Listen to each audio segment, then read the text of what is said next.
Hey, it's Maximo and welcome to Maximo's Travels. This video will review the Mercure Okinawa Naha Hotel in Japan. Join me for this in-depth hotel review.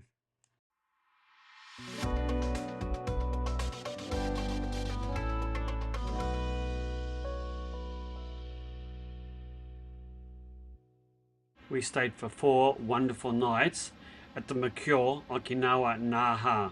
It's quite a new hotel and also quite reasonably priced. Our 4 nights cost 33,562 Japanese yen, or around 348 Australian dollars. That included breakfast. A bargain at around about 87 Australian dollars per night. Parking is available behind the hotel. It cost 1,000 Japanese yen, or about 10 Australian dollars per day. The hotel is located just on the outskirts of downtown Naha on the Kokusai River and right next door to a monorail station. That is the monorail station, and we are right across the road. And it's the Mercure Hotel we're staying in. Very, very convenient. Very convenient. The building across the road contains a quite large convenience store where you can buy all sorts of things, including beer and alcohol. It's a short walk to the monorail station, and the monorail is quite cheap, and it has very easy access to downtown Naha as well as the airport. This isn't a lively part of town. There weren't that many restaurants nearby, but it was easy just to jump on the monorail for a couple of stops into downtown. The hotel is relatively new. It was completed in 2009. It features 260 guest rooms and it's 14 floors. Walking through the main reception area, you enter into quite a nice looking atrium lobby. The reception area is well staffed and there was hardly ever a wait to get served. The people there were also very friendly and spoke excellent English. There's even a Gulliver rental car agency located right in the lobby. The lifts were pretty good and we didn't have to wait long most times to get up to our room. The whole of the downstairs area was very light-filled and quite welcoming. It was also unusually busy at the time I took this footage. We stayed in October, which is off-season.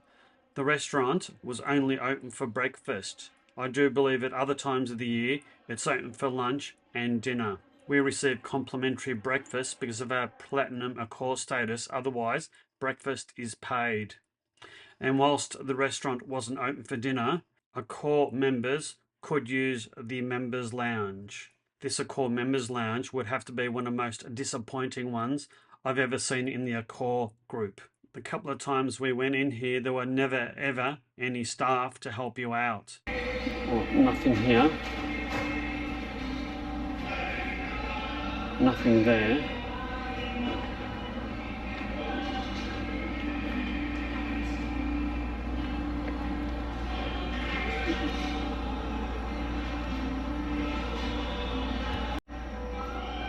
There's no one in here quite clearly because there's nothing on offer.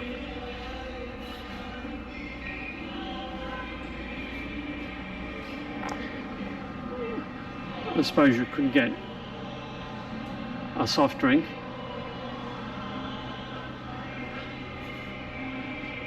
or a tea and coffee, and that is about it. I'd have to say this is a very disappointing lounge.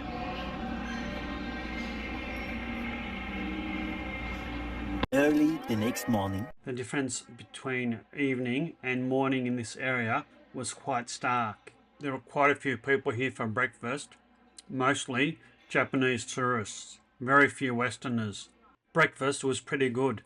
It was a fairly high standard and quite a wide variety of choice. You could make your own tea and coffee, and there were fresh juices that were made every day. The hibiscus tea was particularly nice, and we had one every day that we stayed there. The quality of the coffee was adequate. You can even get gelato and ice creams from here every morning if you wished. There's the milk and hibiscus tea station. If you've never had hibiscus tea, you should definitely try some. It's absolutely delicious. Next we have a hot food station where local Okinawan dishes are served on a rotating basis. The dish that was served today was Okinawan soba noodles, where you could add different condiments and ingredients to make your own cup of Okinawan soba noodles.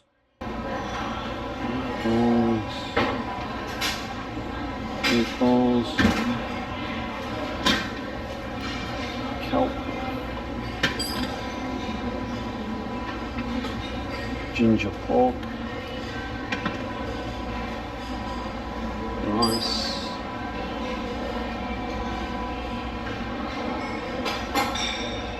pickles, vegetables,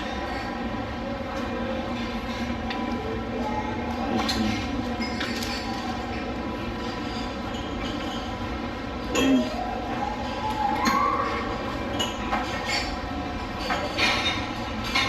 tomatoes, sausages,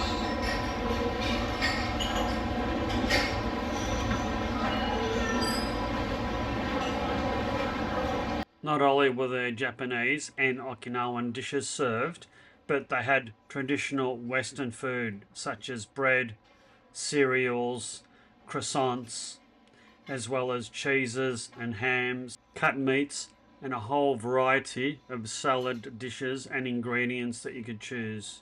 After the experience in the Loyalty Lounge, I was quite surprised with the extent, range, and quality of the food available for breakfast.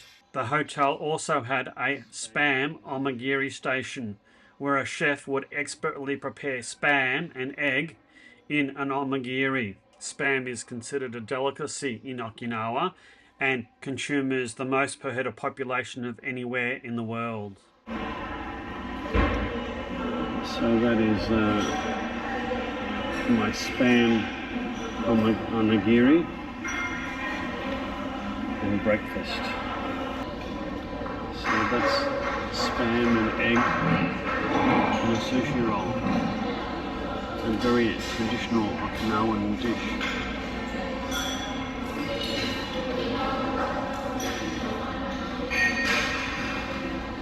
Have you ever had spam before? It tastes like spam. Of course. Interesting. And that is a very bright looking yogurt. That's dragon fruit. Dragon fruit yogurt, is it? I think so. I'll give this a go.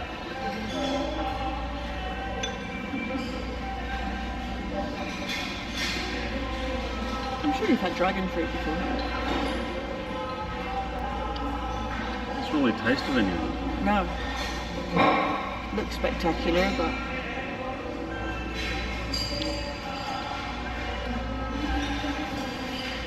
This doesn't taste of anything.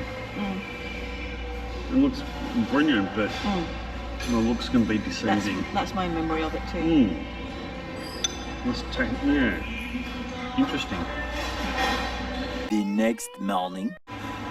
Today's special is the taco rice.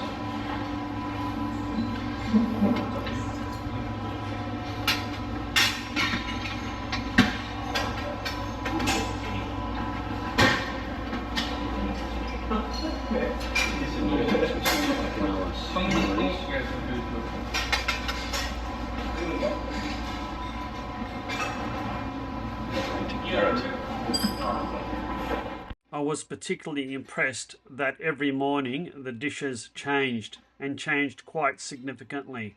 There was a particular focus on local Okinawan dishes and delicacies.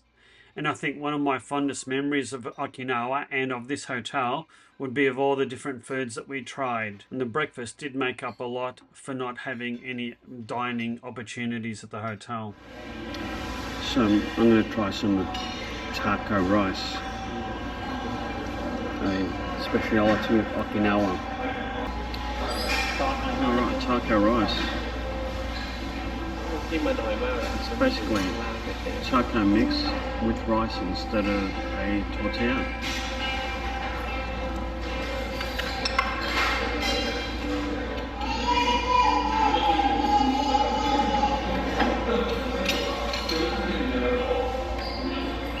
It's quite nice.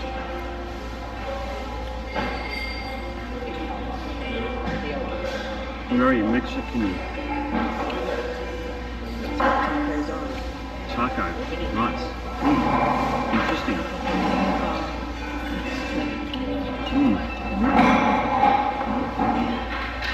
It's quite nice.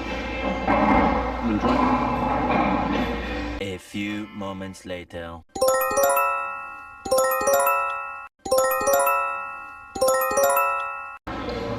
So we are sitting for breakfast and everybody's phone just went off and it's an emergency alert. So everything popped up on our phones. The problem is it's all in Japanese, so I'm like, quick. I took a screenshot of it quickly and then used my Google Translate. Like, no one's running around or anything. And then everybody thought we didn't hear anything. So I've translated it and it's just a warning. We've had a lot of heavy rain overnight and it's still forecast for more. It's just an alert for heavy rain, landslides and flooding. And for elderly people To evacuate. Yes. Yeah. Please prepare drinking water, food, medications when you evacuate. And it's for a certain area. Well, at least it's like earthquakes or tsunamis. Yeah, I just realised that there were 2 alerts, so I've only translated one, but I'm sure the second one is pretty similar. Probably flooding as well. Yeah. Thanks, Joe. That's really not the sort of alert one expects to get whilst in Japan, but luckily for us, it was only a warning and it didn't affect our travel plans at all. Meanwhile, as I mentioned earlier in the video, car parking is available for around about 1,000 yen or 10 Australian dollars per day. There's a multi-story automated car park right at the back of the hotel. Joe's task was to take the car into the car park. I think she's still traumatized by the event. The attendant didn't speak English and we tried to work out what needed to happen.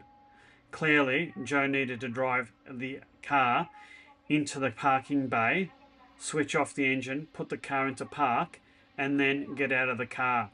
She didn't quite understand what was going on, and the English translation was so long and convoluted that it took a while to work out what needed to happen. I was afraid that I'd never see Joe or the car ever again. Joe eventually worked out that she needed to leave the car and the automated parking machine would take the car up into its allotted spot in the multi-story car park.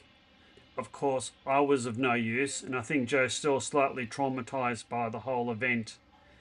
It was a little bit disconcerting to see the car being whisked away, and we hoped that we'd see it back the next morning, which we did. The Japanese are just so efficient, not only with their technology and systems, but with their space as well. It was a fairly simple process to retrieve the car the next morning.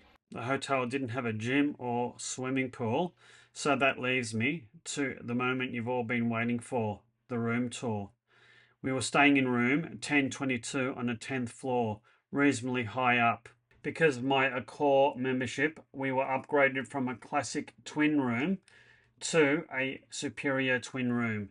This is 5 square meters larger than the standard room at 21 square meters. It had a fair bit of room for suitcases, 2 comfortable queen-size beds, and a couple of chairs and a small tables where you could eat and do a bit of work at. The bathroom was quite small but functional.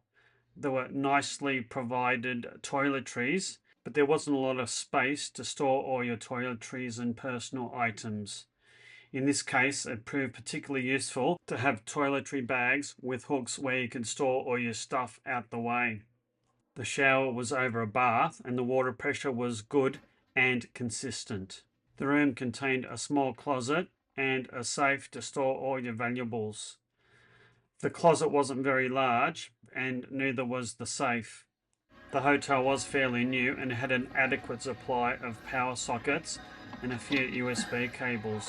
One of the things that caught us out is that we had the wrong type of power adapters.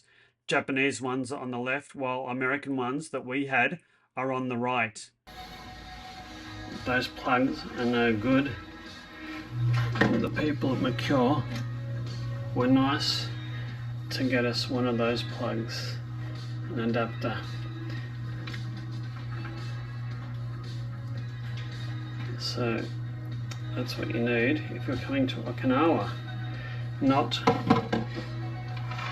one of those.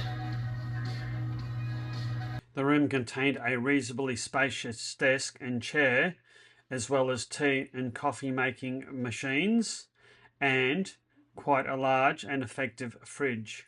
The fridge wasn't stocked, but there were vending machines in the hotel, as well as a convenience store no more than 100 meters away. The room was spacious enough. The beds and pillows were quite comfortable. The air conditioning was quiet and effective given the heat outside. The only thing I'd say is that we were looking out onto some sort of postal facility and you could hear forklift noises right throughout the night. We did get accustomed to it, but still I'd prefer to have been on the other side of the hotel facing the river. The location was reasonably good. It was excellent value for money, and it sort of made up for the fact that it didn't have any dining facilities at night, but the breakfasts were superb in the morning. Overall, I'd give this hotel quite a high rating considering the price.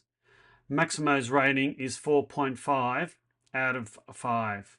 I would highly recommend this hotel, but also ask you to consider staying near Kokusai Dori Street to be closer to the action and numerous restaurants if your budget can stretch a little bit further. I do hope you've liked this video. If so, please consider hitting that like and subscribe button. Hit that notify bell so you'll never miss another upcoming video. If you'd like to support my channel, please consider buying me a coffee or hit that super thanks button.